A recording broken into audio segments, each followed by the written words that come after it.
My ex-wife chose the house over me after her affair with my brother. I signed it over and let the $150,000 repairs bankrupt her. 12 months later, I'm a millionaire who bought the same house from the bank at an auction just to watch her be evicted while she's pregnant. I stood at the back of a county auction room on a Tuesday morning and bought my own house for $187,000. The house I built. The house I wired.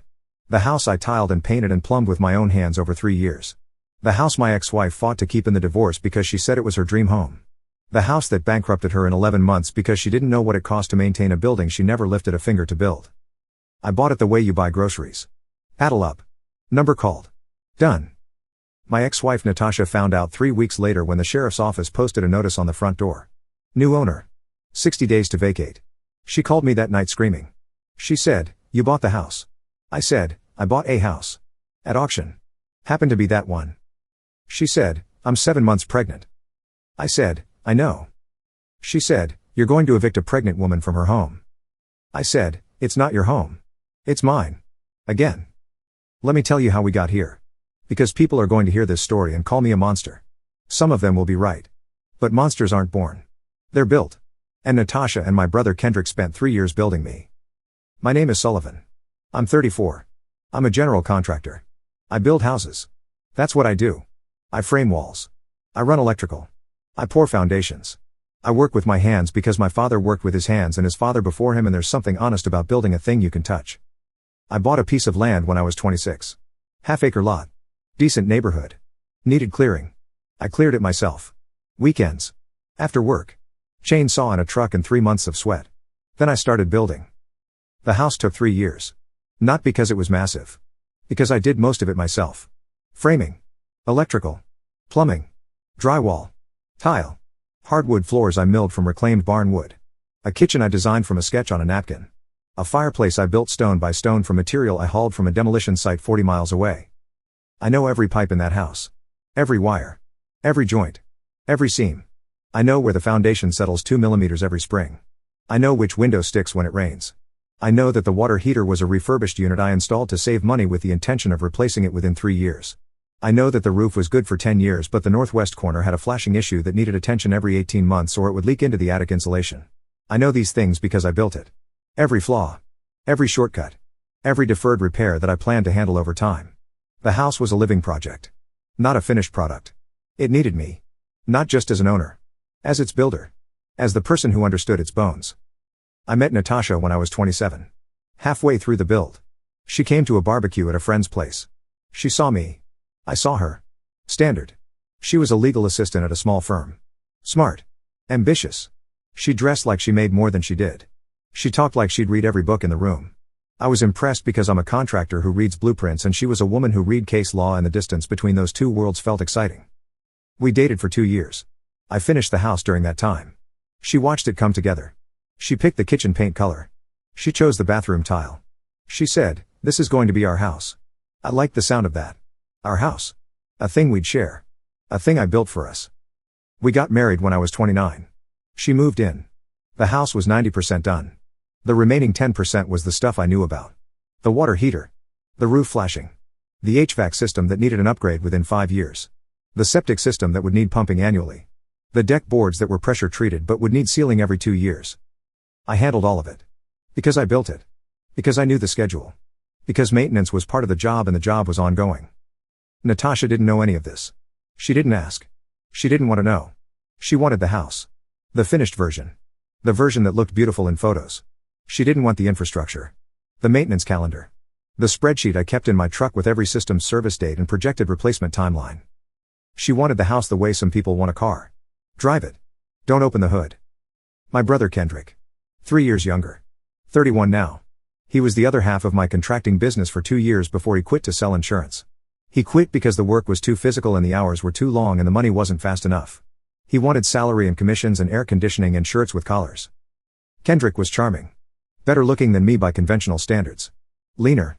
Talked faster. Smiled more. The kind of man women notice first in a room. I'm the kind they notice second if the first one doesn't work out. Kendrick was at our house regularly. Dinners.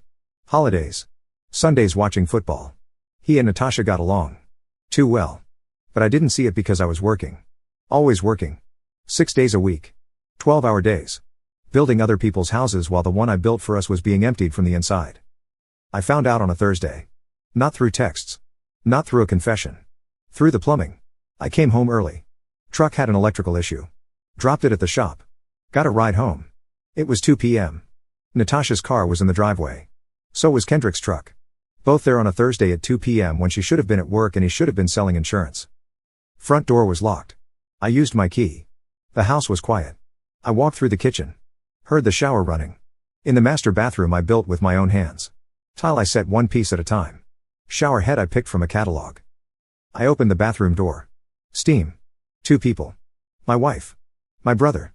In the shower I installed in the house I built. Kendrick saw me first. His face did something between fear and defiance. Natasha grabbed the shower curtain. The one she picked out at Target 3 months ago. She pulled it across like it could hide what was already visible. I stood there. 4 seconds. Maybe 5. I looked at the tile. I'd set that tile on a Saturday morning while Natasha brought me coffee. I looked at the shower floor. I'd poured the mud bed for that floor myself. Sloped it by hand. Got it perfect on the first try. My brother was standing on craftsmanship. Naked. With my wife. I turned around. I walked out. I didn't say a word. Not because I was in shock. Because I was already calculating. The contractor in me was already doing math. Not emotional math. Property math. I knew something Natasha didn't. The house was worth $340,000 on paper. Market value. Comparable sales. Curb appeal. What the listing agent would print on the flyer. But the house needed approximately $150,000 in maintenance and repairs over the next 3 to 5 years. The water heater was failing. The HVAC needed full replacement. The roof flashing was overdue. The septic system needed pumping and likely a field line replacement. The deck needed resealing and partial board replacement. The electrical panel I'd installed was code compliant but undersized for the additions I'd planned. The foundation settling I'd been monitoring needed a $22,000 correction. $150,000 in work that I could do for $40,000 in materials because I'm a contractor. $150,000 that anyone else would pay full price for. $150,000 that Natasha didn't know about because she never opened the hood. She wanted the house. I was going to give it to her. I filed for divorce the next morning. Natasha tried to talk. I didn't respond. Kendrick called. 14 times. I didn't answer. I blocked them both and let the lawyers communicate. The divorce negotiation was simple. She wanted the house. Her lawyer argued that she'd contributed to the household. That the house was marital property. That she deserved equity. My lawyer said, he built it with his own hands before and during the marriage. She contributed paint colors and bathroom tile selections. Natasha's lawyer said, she wants the house. She'll waive alimony and split everything else 50-50 if she gets the house. My lawyer looked at me.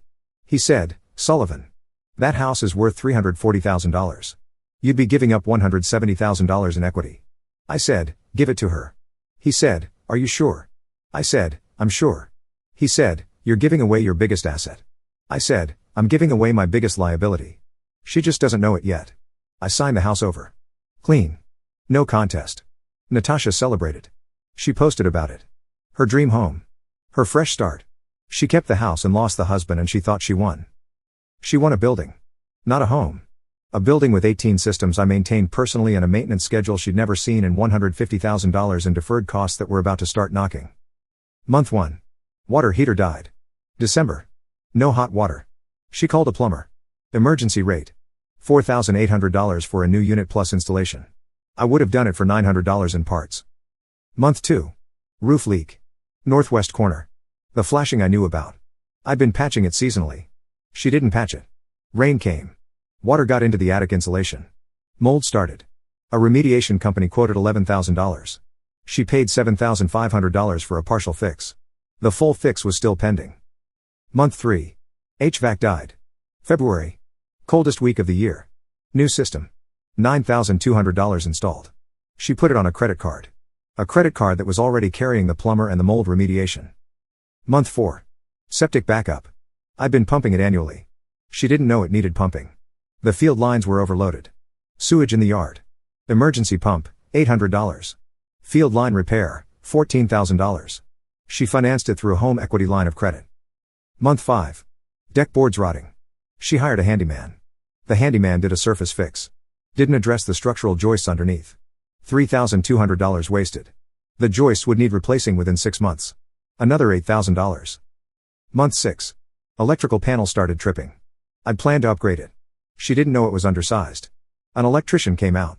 Quoted $6,500 for a panel upgrade. She added it to the credit card.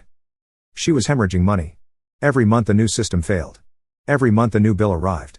Every month the house I built consumed another piece of her financial stability. Natasha called me. Month 7. First time we'd spoken since the shower. She said, "Sullivan. The house is falling apart." I said, "I know." She said, "You knew this was going to happen." I said, "I built that house. I know every system in it. I know when every part was installed and when every part would fail. I told you during the marriage to let me handle the maintenance. You said you didn't want to hear about plumbing." She said, "You set me up." I said, "I gave you what you asked for. You asked for the house. I gave you the house. You just didn't ask for the manual." She said, "This is vindictive." I said, "This is maintenance. Every house needs it. You just didn't realize yours needed $150,000 worth of it. Because you never listened when I tried to tell you." She called Kendrick for money. Kendrick.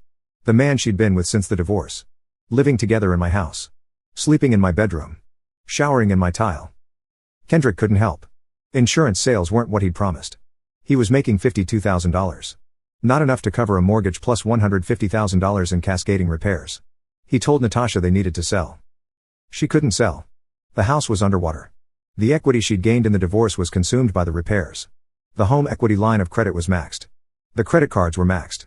The house that was worth $340,000 on paper was worth $340,000 to someone who could maintain it. To Natasha it was a sinkhole with a fireplace. Month 9. Mortgage default. She missed 2 payments. The bank sent notices. She missed a third. The bank filed for foreclosure.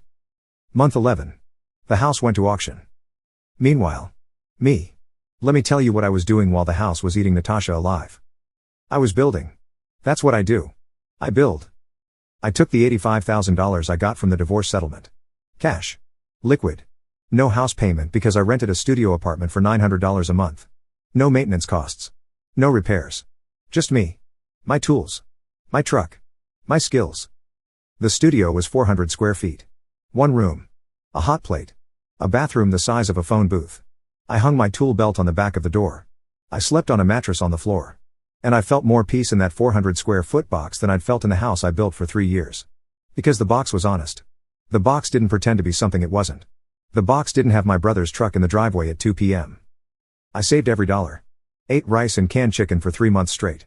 Took every job that came through. Framing. Drywall. Electrical. I took jobs I was overqualified for because overqualified meant fast and fast meant more jobs per month. By month 3 I had $115,000 saved. Settlement plus earnings. I bought a lot. Foreclosure property. $32,000. Cleared it myself. Weekends. After work. Chainsaw and a truck. Same way I cleared the first lot 8 years ago. Built a spec house in 4 months. Materials, $58,000. My labor, free. Total investment, $90,000. The real estate agent walked through it and said, "Sullivan. This is the best built house I've listed in 15 years. I said, "I know." She listed it on a Thursday. 3 offers by Monday. Sold for $289,000. Profit, $199,000. I didn't celebrate. I bought another lot the same week. Second house. Faster. I'd refine the process. 3.5 months. Better layout. Higher end finishes because I had more capital. Sold for $315,000. Profit, $217,000. In 12 months I'd built and sold 2 houses and netted over $400,000. Combined with my original settlement and ongoing contracting income, I crossed the $1 million mark in liquid assets 11 months after signing the divorce papers. The woman who divorced a contractor for a man who sold insurance. The woman who took a house instead of the man who built it. She bet on the building. I bet on the builder. She lost. I compounded. I'm a contractor. I build things. Natasha forgot that. She thought the value of the house was in the house. The value was in me. The person who could build it. Fix it. Maintain it. Understand it. Without me the house was just wood and nails and a mortgage. With me it was a home. She took the wood and nails. I took the skills. 12 months later I could buy 10 of those houses. She couldn't keep one. The auction. Tuesday morning. County courthouse steps. 11 bidders. The house was listed at $175,000. Bank wanted to recover the outstanding mortgage. I bid $187,000. Won it clean. Cash offer. No contingencies. Closed in 14 days. I walked through the house after closing. My house. My tile. My hardwood floors. The fireplace I built stone by stone. The kitchen I sketched on a napkin. It was damaged. Not destroyed. But hurt. The HVAC was the cheap model. The roof patch was amateur. The septic repair was adequate but not what I would have done. The deck was unsafe. The paint was peeling in the bathroom where the humidity wasn't being vented properly because Natasha never ran the exhaust fan I installed. $65,000 in repairs to bring it back to what it was. I could do it for $20,000 in materials. The house I built for $90,000 in materials and 3 years of labor. The house she got for free in a divorce. The house that cost her everything. I was going to fix it. Every system. Every flaw. Every deferred repair. I was going to bring it back. Because it's my house. I built it. And now I own it again. The eviction notice. Posted on the front door. 60 days. Natasha was still inside. With Kendrick. 7 months pregnant. With Kendrick's baby. Living in the house I built. Not paying the mortgage I'd already paid off. Waiting for a baby in a home she no longer owned. She called me. The screaming call. The one where she said I was evicting a pregnant woman. I listened. I let her finish. Then I said one thing. I said, "You chose the house over me. Kendrick chose you over me. The house chose me over both of you. The math worked out." She said, "You're a sociopath." I said, "I'm a contractor. I know what things cost. You never did." Kendrick called next. First time in a year. He said, "Sullivan. Come on, man. She's pregnant." I said, "I noticed." He said, "Where are we supposed to go?" I said, "Where was I supposed to go when I walked in on you in my shower?" "In the house I built. On the tile I sat." "You didn't ask me that question then. Don't ask me to answer it now." He said, "You're doing this because you're bitter." I said, "I'm doing this because I own the property." Bitterness is what you feel when someone takes something from you and you can't take it back. I took it back. I don't feel bitter. I feel even. He hung up. Last conversation. Natasha's mother called. She said, "Sullivan. Please. My daughter is pregnant. She needs stability." I said, "Your daughter had stability. She had a husband who built her a home with his hands. She chose to sleep with his brother in the shower he installed. Stability wasn't the problem. Your daughter was." Her mother got quiet. She said, "What happened to you?" I said, "I lost a wife. Found out my brother was sleeping with her. Got divorced. Gave her the house. Watched her destroy it. Built 2 new houses. Made $1 million. Bought my house back at auction. What happened to me as I survived? What happened to your daughter as consequences?" She said, "You used to be kind." I said, "I used to be married." They moved out. Day 53. A week early. Kendrick loaded a U-Haul. Natasha watched from the passenger seat. Pregnant. Tired. Looking at the house through the window. I wasn't there. I didn't watch. I didn't need to. The house was already mine. I started repairs the following Monday. Ripped out the cheap HVAC. Replaced it with the unit I'd originally spec'd. Fixed the roof properly. Replaced the deck boards and the joists. Upgraded the electrical panel. Repainted the bathroom. Ran the exhaust fan. 3 weeks. $22,000 in materials. My labor. My hands. My house. My mother came over after the repairs. She walked through the rooms. She ran her hand along the kitchen counter. She said, "It looks like it did before." I said, "Better. I fixed the things I'd been putting off." She said, "Sullivan. I need to ask you something." I said, "What?" She said, "Are you happy?" I looked at the fireplace. The stones I hauled from 40 miles away. The mantel I cut from a single piece of oak. The hearth I leveled 3 times before it was right. I said, "I'm home." She said, "That's not what I asked." I said, "It's the only answer I have." She sat down. She said, "Kendrick called me. He says Natasha had the baby. A girl. He says they're renting a 2-bedroom apartment on the east side." I said, "Okay." She said, "He says the baby looks like your father." I didn't respond to that. Because my father built things too. And the last thing he built before he died was a deck on my mother's house that's still standing 20 years later. My father built things that lasted. Kendrick never built anything. She said, "Are you going to be okay?" I said, "Mom. I built this house with my hands. A woman I loved lived in it and betrayed me in it. I gave it away. It almost killed her. I bought it back. I fixed it. I'm standing in my kitchen. In my house. Alone. And the house is solid." She said, "And you? Are you solid?"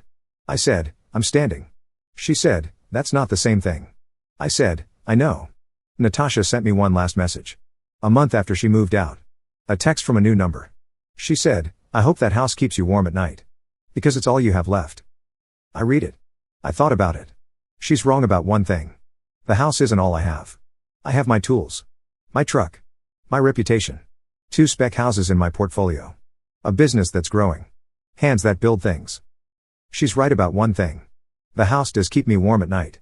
Because I fixed the HVAC. My brother sleeps in a rental apartment with a woman he stole from me and a baby he can't afford. My ex-wife sleeps next to the man she chose over me in a building someone else owns. And I sleep in the house I built. In the bed I framed. Under the roof I shingled. Warm. I know what things cost.